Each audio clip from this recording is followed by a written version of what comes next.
graduated from Oklahoma State University with an accounting degree. He married former Miss Oklahoma, Carolyn, in 1968, and they now have 3 children and 7 grandchildren. From 1970 to 1978, Dr. Coburn was the manufacturing manager at the ophthalmic, I'll get that right, division of Coburn Optical Industries in Colonial Heights, Virginia, growing the division from 13 employees to more than 350 and capturing 35% of the U.S. market. After the family business was sold, Coburn returned to school to become a physician, attending the University of Oklahoma's medical school and graduating with his MD. Dr. Coburn returned to Muskogee in 1983 to practice family medicine, allergy, and obstetrics. Dr. Coburn has personally delivered more than 4,000 babies. Just stop and think about that for a moment. From 1995 until 2001, Dr. Coburn represented Oklahoma's 2nd Congressional District in the U.S. House of Representatives and was the first Republican to hold the seat for consecutive terms. Described by newspapers as a budget hawk, Coburn made balancing the budget a top priority. He played a central role in Medicare, you're welcome, and health care debates. After a short time in the House, Dr. Coburn kept his word to serve no more than 6 years and returned full-time to his medical practice in Muskogee. Dr. Coburn served as the junior U.S. Senator of Oklahoma from 2005 to 2014, leading the fight to reduce wasteful Washington spending, increase accountability and transparency for all taxpayers, restore constitutional government, amen, and make health care more affordable and accessible for Americans. In addition, Dr. Coburn has fought for the sanctity of life and private property rights. With Oklahoman independence, Dr. Coburn has successfully challenged the broken culture of Washington, D.C., offering more amendments than any other senator to end waste and protect liberties. As a citizen legislator, Dr. Coburn pledged to serve no more than 2 terms in the Senate. He honored that pledge. Ladies and gentlemen, a big welcome for Dr. Tom Coburn.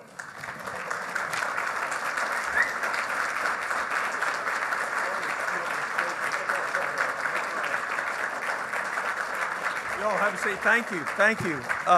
It's great to be with you. I'm honored to be here. I'm a little bit sleep deprived, traveling the way I am. I want to thank you all for being patriots. You know, the vast majority of Americans love our country. They want to get it fixed, and they're discouraged about where we are and what happens and what we continually to see in Washington. America's at a divide, probably more of a divide than we've seen since the Civil War. And it's not just an economic divide. There's a philosophical divide. There's a geographical divide. There's an economic divide. And there's a political divide. And my message to you all today is we can fix every problem in front of our country. But you have to do it, because Washington will never do it. And all you have to do is know history, and that, in fact, history says all republics die. So my goal over the last 2.5 years has been to figure out how do we cheat history. And you just heard a discussion about Article 5, and I had a prepared speech, and I'm not going to spend the time on that because I want to spend some time allowing you all to ask some questions about Article 5. But I just met with Senator Fulmer, and he's agreed to move the bill through his committee. And so we will actually see this come out of a committee this session. And why is it important? Because what we have seen, the divide we find ourselves, is reflective of the number one things that our founders talked about that they knew would kill us, and that's called factionalization. Factions. And politicians feeding factions. And you know, there's a principle in life, it's based on faith, that said one ought to reconcile. And you don't see that in Washington today. We don't see the idea that we can come together, meet in the middle, and solve problems that are based on what's in the best interest of our country's future, not on what's in the best interest of our politicians.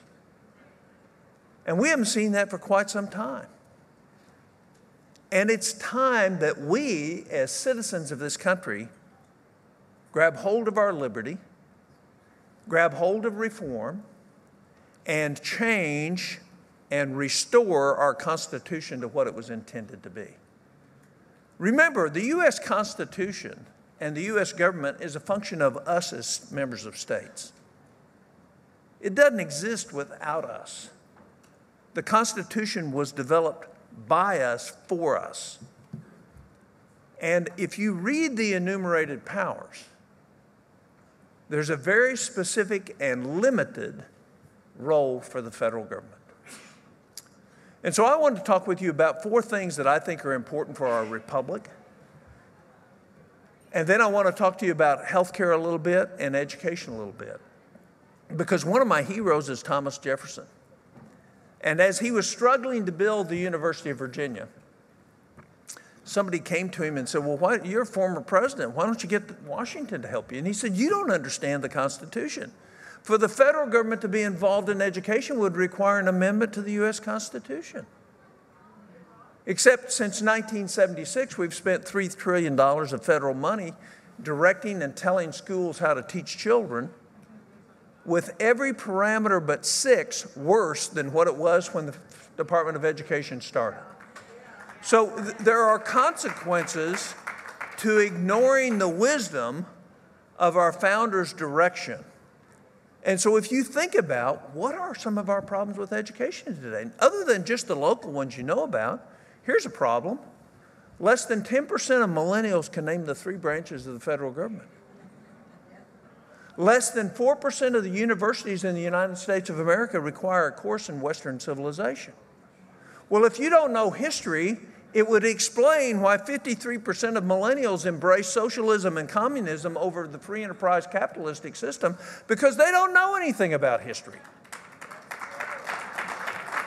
They don't know that 170 million people lost their lives over the last 100 years through socialism and communism, but yet they embrace it.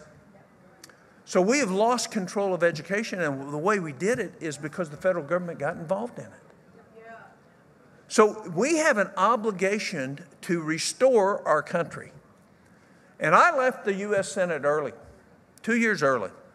And I left it knowing that we will not fix our problems under the system that we have today. It requires us to fix it. It requires the states to fix it. When we passed the 17th Amendment and gave up the power to control the U.S. Senate by the states, we lost control of Washington. And since that time, what has happened is we've seen a degradation in the respect for the vision and words of our founders. And we've lost very early on, starting in 1931 with the Coburn case, the courts gave the federal government the right to tell the states to do almost anything.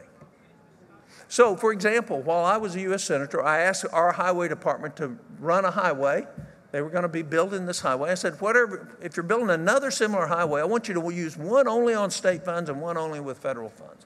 Let's see what the difference in costs are when you start paying attention to what the U.S. Department of Transportation, building exactly the same highway now, folks. The difference is 50% more if you use federal highway dollars. So here's my question to those that don't want to fix our country, is what's your solution? How will you fix our country? And here's why it's important. There's 85 million millennials. The average net worth of the average millennial is minus $3,700. A third of them have a college degree that they can't get a job with because it's in either basket weaving or ancient Indian art. So they're not employable. And yet, here's the moral question. Is it fair to steal the future of our children?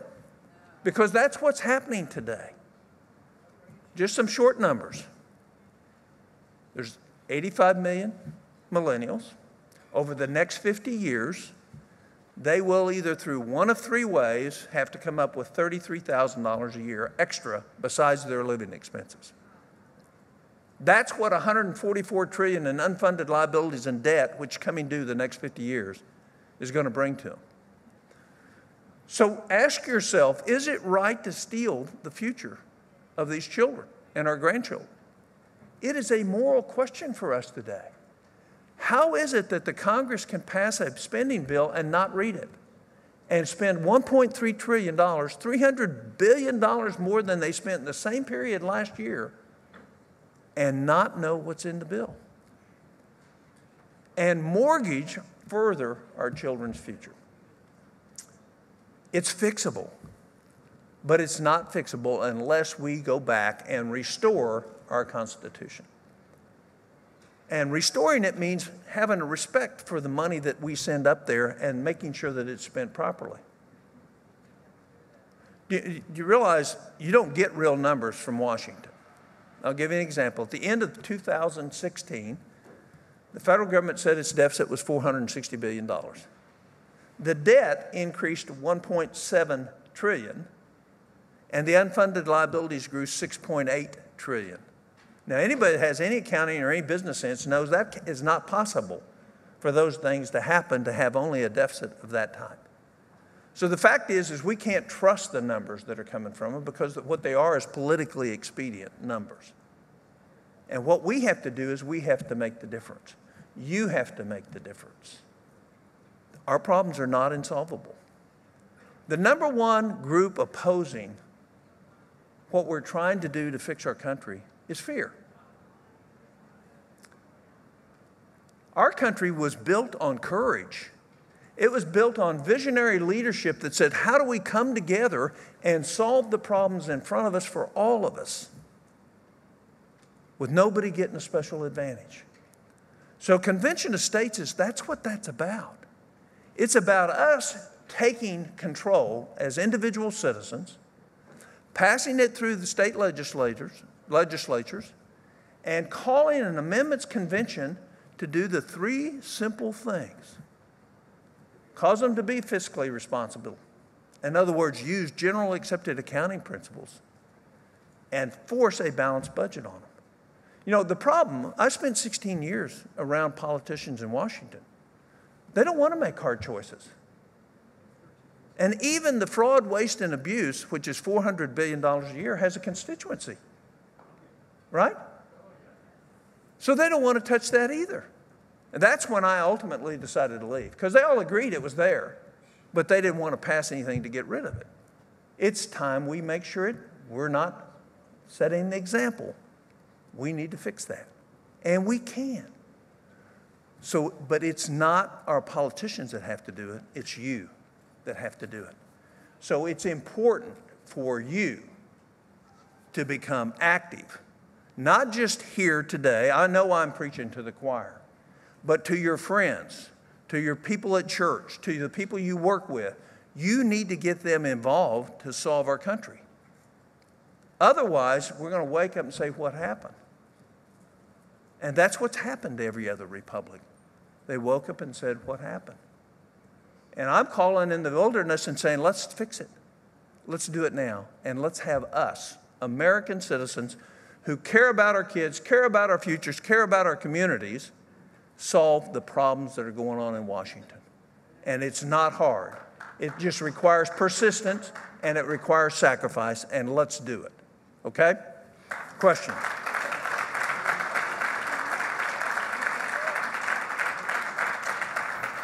Have I read Mitch McConnell's book, The Long Game? Does it explain why he's such a squish? He's a career politician. It's not about us. It's about the Republicans or the Senate. But it's not about us. How does one make a rational case for compromise in a city where compromise is already created? No, compromise. Look, they did it together. And it's because nobody's holding them accountable. Because they've gerrymandered the Constitution to do what they want to do. We can change that. We don't have to take that. I'm not talking about compromising principles. I'm talking about empowering us with the principles of our founders and using that to get a better result for our kids.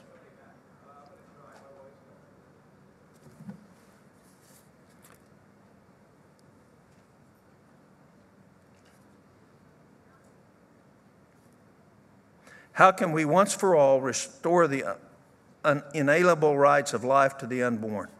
Sure, well, look, again, the moral question, is it right to steal from your kids? Is it right to take unborn life and destroy it?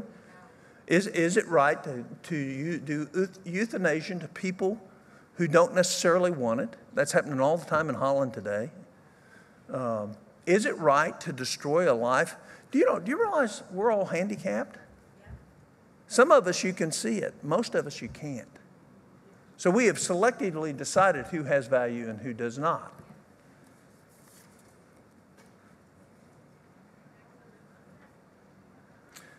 Look, this next question is about Common Core. You know what's happened to it? And I heard it spoke here today already. Education ought to be about you controlling education, not federal government. There's no role. There's no role for the federal government in education whatsoever. And all you have to do is look at the $3 trillion we've spent since 1976 and look at the disaster. And we're not talking civil rights stuff here. We're talking about the incompetence of the bureaucracy in Washington, of who most of them are never been teachers, never will be teachers, but they're telling our teachers what they'll do, and then loading them up with paperwork so that they have to perform. Education is a local and state issue, and the only way we improve it is do what we need to do for it and for healthcare. And that's create a marketplace of ideas with transparent pricing. And once you have transparent pricing, do you realize that $1 in $3 spent in healthcare doesn't help anybody? And the way to get rid of that is make sure everybody has their net prices out there so you can see it when you purchase it. Healthcare costs in America would drop $1.4 trillion next year if pricing was available to you. Average deductible is $7,900 per family right now. So if you could see the price, and we're seeing this happen all over the country right now because there's starting to be some pressure for the Adam Smith philosophy that people will actually make a great decision because it's in their interest. And so states that have certificate of need are going to lose out to the states that don't. You don't meet in the middle with socialists, period.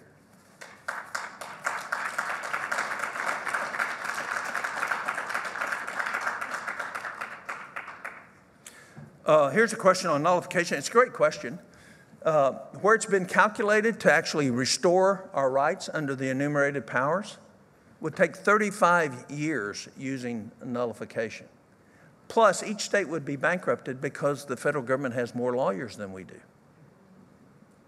So although nullification is a great idea if we could do it, we can't fiscally do it, and we can't financially do it.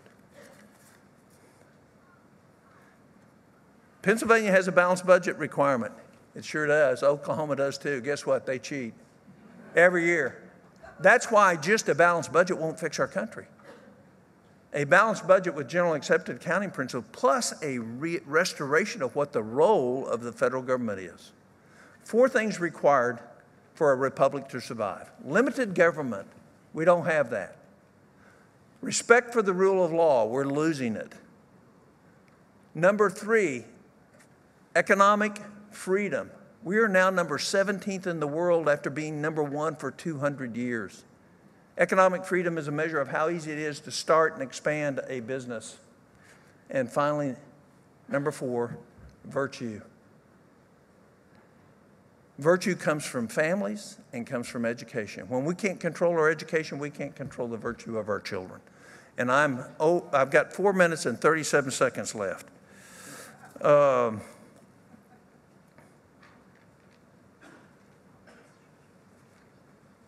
Well, here's the question. Given that our present representatives and senators aren't constrained by the Constitution, why will more amendments change that? Well, in fact, the U.S. Constitution now weighs 80 pounds. How many of you all know that? Yeah. If you print out the annotated Constitution, it sits about this high and weighs about 80 pounds, and that's small type, single-spaced, both sides. What I would tell you is most of them follow the Constitution, but they don't follow the rules of the Senate, and they don't have a thimble full of common sense. And so therefore, we get what we've gotten. We can change that. You can change that. My message to you is today of one of hope. The other is we have to. You know why? My grandchildren are worth it. I get on airplanes, and I specifically try to sit next to people that are my age or older. And here's the question I ask them. If you knew that your grandchild was going to have to come up with $30,000 more a year over the next 50 years, would you give up some of your Medicare and Social Security? I have never had any. They don't know I'm a U.S. Senator. They don't know I'm working on convention. I've never had anybody tell me no. Americans are willing to sacrifice for a great cause. A great cause is our grandchildren. A great cause is liberty. A great cause is freedom. A great cause is working for the betterment of our society. And we do that best when we do that together as citizens. I don't care what the political class thinks. What I care is what we do together that actually brings us forward and benefits us all. So I'll end telling you. A couple more questions before you. Okay, all right. And first one is, what do we do to restore the Constitution? How do we do it? Well, the way you restore the Constitution is with an Article 5 Amendments Convention. Yep. And we have 3 planks, and the 3 planks that have been most abused is what we're addressing. And it's time to take out federal judges when they start creating all sorts of new things within the Constitution. And so what we do is we limit their terms. We got a question from someone who said, how can we be sure that the leftists won't become stealth and hijack such a convention? Say that again. How can we be sure that leftists won't become stealth and use stealth methods to hijack such a convention? Well, they can't hijack the convention. Let me tell you why. Think about Pennsylvania. Who did Pennsylvania vote for in the presidential election? Oh, well, how'd that happen? People changed things. People were tired. People were ready. How do you hijack? First of all, there's a rule. Conventions are run by rules, just like your legislature is. And they use Mason's rules or Robert's rules.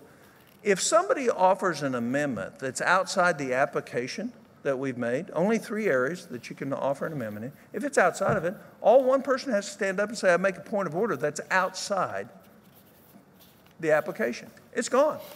It's not debatable. It's not votable. It's gone. Parliamentarian rules that it's outside of it, it's gone. So who's going to elect the parliamentarian? Well, I would tell you right now there's 34 supposedly red states in this country.